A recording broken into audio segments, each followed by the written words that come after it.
pagi Bu. Ibu namanya siapa Bu? Eci. Bu Eci. Bu Eci umurnya berapa? 42. 42 Bu ya. Ibu tadi ke dokter dengan keluhan apa Ibu? Sakit perut, suster. Sakit perut ya. Kenapa Ibu emang ya? Kata dokter iya. Kata dokter itu ya Mas ya.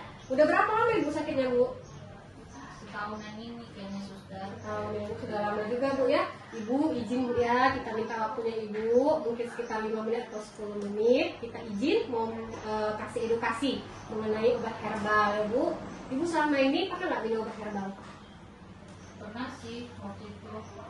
Pernah ya? Pernah. Sampai sekarang masih minum? Kadang-kadang Kadang-kadang. Ibu beli obat herbalnya di mana kalau boleh tahu? di Facebook. Di Facebook. Oh beli online ya Bu ya?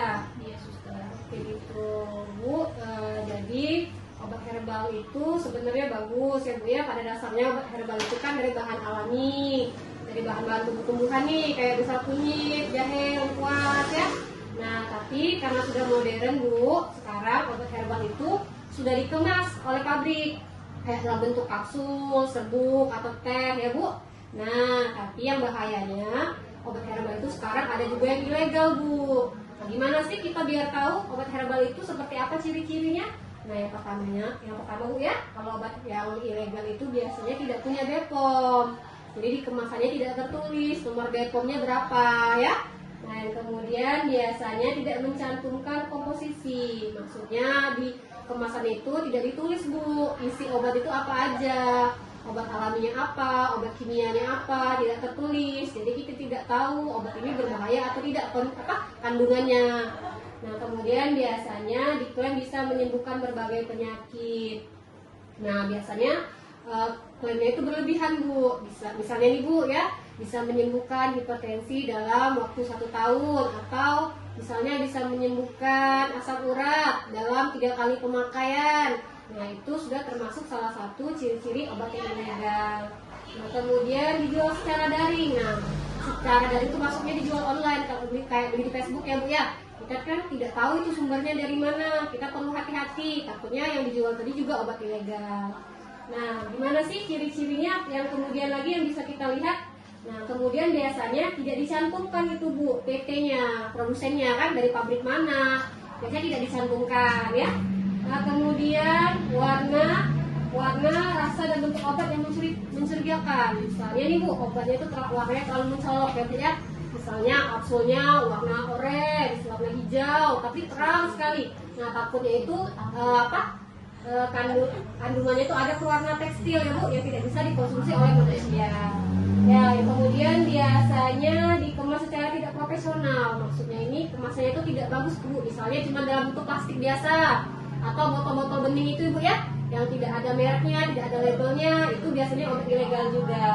Nah kemudian dijual dengan harga murah. Nah biasanya kalau sudah harganya murah cuma 25.000, 50.000, itu juga mencurigakan. Nah, tidak mungkin kan obat yang semurah itu bisa menyembuhkan berbagai penyakit ya Bu. Nah, itu ciri-ciri obat yang ilegal. Nah kenapa sih kita harus menghindari obat ilegal tersebut? Karena ada efek sampingnya Bu yang berbahaya. Nah, apa aja sih? Biasanya itu Bu, kalau sudah dikonsumsi secara terus-menerus, biasanya bisa merusak hati dan ginjal. Ibu minumnya kadang-kadang tapi sudah lama Bu obat herbalnya Bu? Sudah lama sih. Sudah lama ya? Ada 1 tahun, 2 tahun?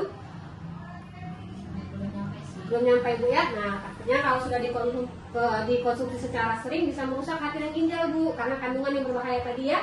Nah, kemudian gangguan pencernaan, mual, dan alergi. Nah dari kandungan yang berbahaya tadi Bu, takutnya juga bisa menyebabkan alergi obat. Siapa tahu isinya tadi kan obat-obat yang kayak misalnya ada antibiotik misalnya. Nah siapa tahu konsumen tadi atau pasien yang mengkonsumsi tadi alergi obat tersebut ya Bu. Nah kemudian biasanya ada interaksi berbahaya jika dikonsumsi bersama dengan obat-obat dari dokter. Obat dari dokter Ibu sering minum juga? Obat mahnya? Kadang-kadang gini. Tapi tidak berbareng dengan obat herbalnya Bu ya?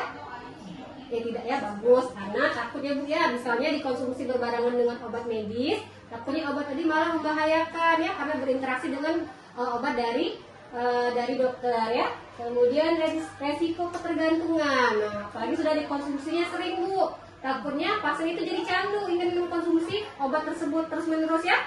Nah itu beberapa dari efek sampingnya ya Bu. Nah Nah Bu, mungkin sampai sini ada yang mau ditanyakan?